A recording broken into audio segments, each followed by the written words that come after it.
Hey there, it's Gus Wagner with the Rocket Group. There I am. Hey, how are you? Just wanted to talk to you this morning. There's a lot of excitement going on in Periscope right now, this morning, with the introduction, the announcement that the iOS system. Hey there, ZGN, how are you? Thanks for joining. With the excitement that the Periscope app is going to be put into your Twitter feed live, a live stream on the Apple systems at this point. I've already watched two Periscope announcements about this morning. It's pretty cool. If you're an Apple person, I'm Team Android myself. I think there's like 56% of us across the world that are Team Android. So they're going to get to us eventually. But it'll be cool to see. I think it's going to be, what the cool thing about it is going to be seeing your broadcast dominating somebody's Twitter newsfeed, their timeline, because they're going to stop and watch you talk for 15 or 20 minutes instead of scrolling right past you. This goes back to our hashtag thumbstoppable. You want to create content that's going to catch somebody's attention enough that they stop their scroll and click yours and see what's going on with your message. So what's our message today? Doing a little Periscope here on a Tuesday morning, a chilly Tuesday morning here in Jefferson City, Missouri. If you're watching me for the first time, there's a couple here in the room. I'm Gus Wagner. I own a company called the Rocket Group. We're a full-service marketing firm in Jefferson City, Missouri, here in the middle of everywhere, in the Midwest and Middle America, whatever you want to call it. We work from clients from local small businesses and organizations all the way up to the Fortune 100. And something has been going on this year. If you watched our last Periscope about what we've learned so far in 2016 in regards to social media, you saw us talking a lot about watching real live audiences and how they were interacting with what was happening right in front of them, specifically at some concerts that we went to over New Year's Eve and New Year's Day. Taking it a step further, and seeing some stuff, and obviously there's been some things in the news this last week, obviously with David Bowie passing away yesterday and Lemmy passing away last week. We've already lost a couple of Rockstar legends out there in 2016, and we see the audience reaction to that. And I don't want to dwell on the sad news here, because there's a lot of positive news that you can use to apply to your business, to your organization, to your nonprofit. What we want to try to do is try to get rock star responses from your audience to your messages. And that's not something that you do overnight. There's nobody in music that's become a rock star overnight. The term overnight sensation is not something that is true. It's just a brand thing. It took Taylor Swift years, even when she was still a teenager, to achieve what she achieved in her early days. So let's talk about creating rock star excitement. If you have any questions along the way, feel free to shout them out there in the text. I'll catch them and we'll talk about it. I do ask, if you are still listening, 5 people in the room now, hit that share tool. Just scroll up a little bit on your phone, and you'll see where you can share this broadcast with your audience. And if you think you like what we're talking about here, please do subscribe. Subscribe to our Periscope channel. We appreciate your hearts as well. So let's get into this. Creating rock star reactions from your audiences. What can you do? Like I said, we talked about the concerts. We talked about how people were 10 feet away from a show that they paid $35 to $50 to see these people perform, and they had their backs to them. They were in private conversations. They were taking vertical photos to post up on Snapchat to share what was happening in front of them with their audiences, but in reality, they weren't really paying attention to what was happening in those audiences.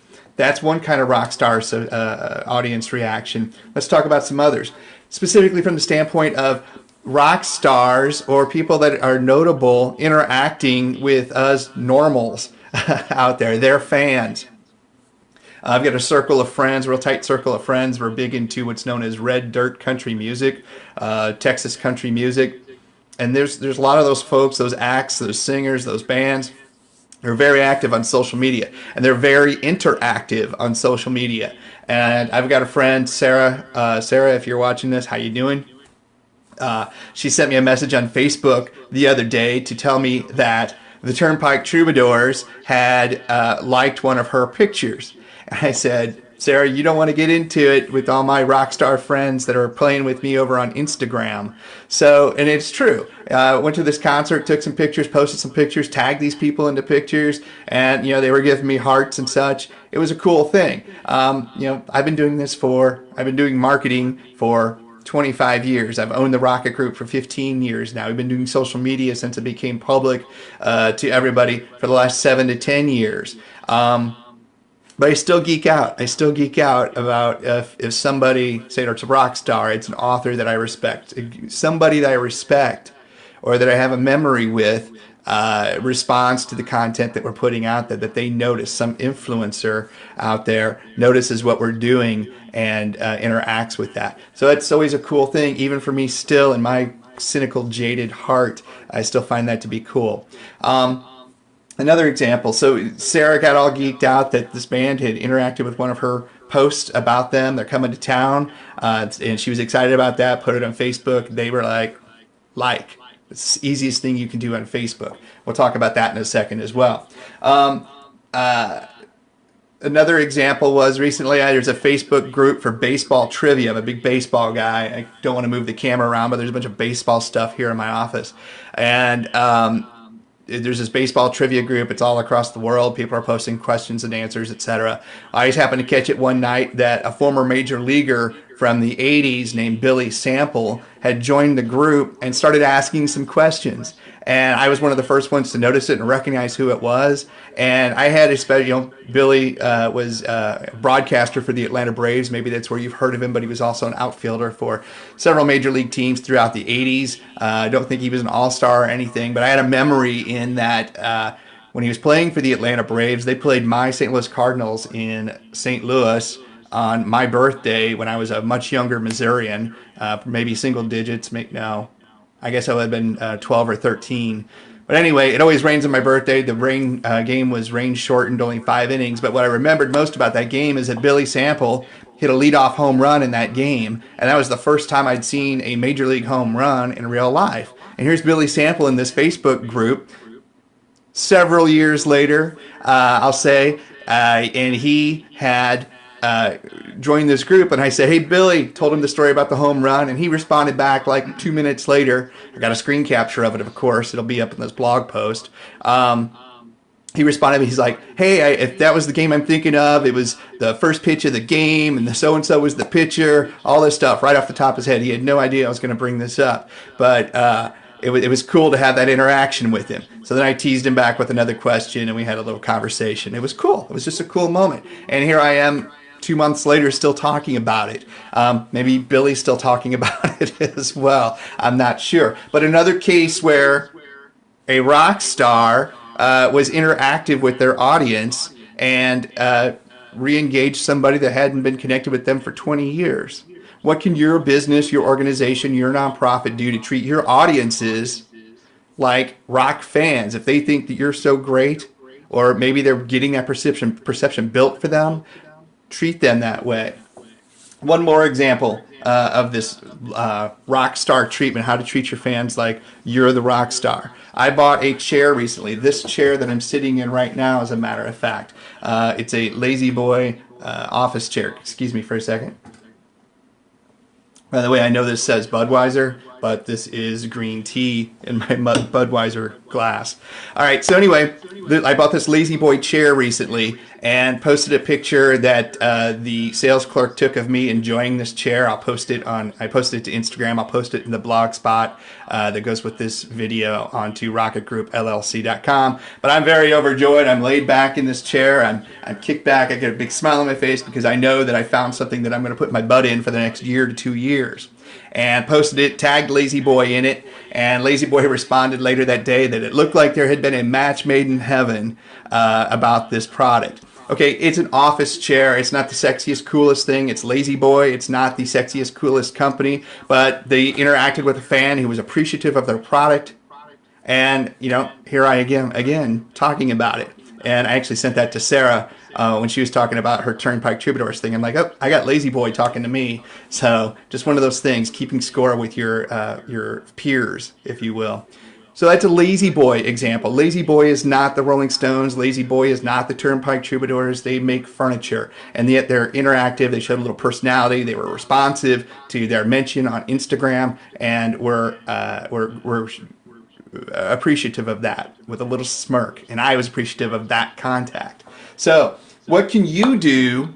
What can you do to treat your audience like the rock fans that they are if they perceive you to be the rock star that you think you are? Well, first off, listen. You need to listen for your mentions. You need to listen for opportunities within your geographic, your industrial, your service areas, all the areas online that you might be connected with. Listen for people commenting about your name or your products or your competitors. There's plenty of opportunities, and this is one of our key TRG rules, and I'll put this link into the blog as well, is always have your ears on.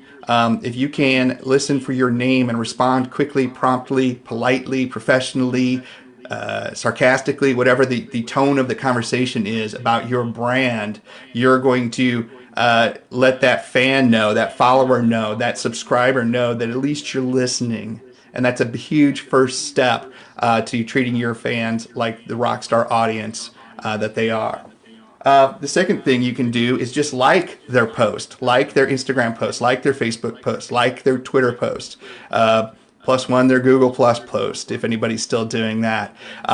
Those are things that you can do to treat your fans like the Rockstar audience that they are. Just merely hitting that like button gives them an indication that you saw it and you acknowledged it. And we know that's the lowest common denominator action you can take on social media is just the like. But it's a step. It's a step, and it's an acknowledgement, and that's what the Turnpike Boys did to Sarah, and she was excited enough to share it with me to try to rub it in my face. So these things do create traction for you, just even a simple like. The next step you can take is to comment on the post. Hey, hope you enjoyed the show. Hey, hope you enjoy your Lazy Boy chair. Hey, I remember that game back in 1980 something when I hit the home run. Billy, Lazy Boy, various rock bands have commented on our posts to say, hey, dude, what's up? Thanks for the mention. Thanks for this. Thanks for being a fan. And that's the base thing that you can do is just to comment and show that appreciation, which leads us to our next step, which is gratitude. Thank them. Thank them. The two most powerful words on social media are gratitude. The two most powerful words on social media are thank you. Thank you for being a fan. Thank you for buying our product. Thank you for posting that you bought this product on social media so your fans could see it. Your audience could see it. Again, one of the tenets of social media, reaching the audience of audiences of audiences. So, showing gratitude towards your fans for them taking the time to post pictures, to post comments, to tweet about you is going to go a long way to creating greater connections with your Rockstar audience if you maintain that you are a Rockstar brand, business, organization, or nonprofit. And then finally, the one thing you can do, and the most important thing you can do, is to share their content. The share button's right there next to the like on all of the social media platforms. Share that out. Repost it on Instagram. Share it on Facebook. Retweet it on Twitter. What have you. And share that content out there and give them credit. Say, hey, at Rocket Group did this. Hey, at Wagner Gus did this. At Sarah Kirchhoff did this. And we wanted to share it because this is a great picture, a great comment, a great whatever that the fan had posted. Share that fan content about your business, organization, nonprofit. You're going to be giving exposure for your fan to your larger audience. You're going to be giving them more views to their content. You might get them more connections. You might lift them up to a new personal or professional role. Who knows? But it's a huge thing that you can do as a Rockstar brand to do such like this, to share your fans' content about yourself. It's not patting yourself on the back. I shouldn't be doing that. I hurt my shoulder, so I'm this is about as far as I can reach at this moment. But anyway, share that content. Put your comment, why you're sharing it. Hey, we really appreciate this picture. Check out this cool video. Check out this great comment that somebody had about our book, our show, our food. And it's going to encourage more people to do the same. And then you'll create a cycle. And again, one of the biggest struggles we talk to with businesses, organizations, and nonprofit is where's the content going to come from? Your fans can generate content for you if you let them, if you encourage them. So I encourage you to encourage them. So here, I'm going to leave you with one last question, one last challenge here. Again, I'm Gus Wagner. I own the Rocket Group. Subscribe to us here on the Periscope. If you're watching this on the YouTube replay, hit the little Rocket Group logo in the bottom corner. Subscribe to the YouTube channel at Rocket Group on Twitter, and search us at Rocket Group. Everywhere else, you'll find our content in our social media channels. RocketGroupLLC.com being our social media, being our website. Here's the question to you. What interaction from a rock star, from an author, from somebody that you respected has made you geek out the most? Tell us your story. Who liked your post? Who retweeted your tweet? Who commented on your Instagram photo?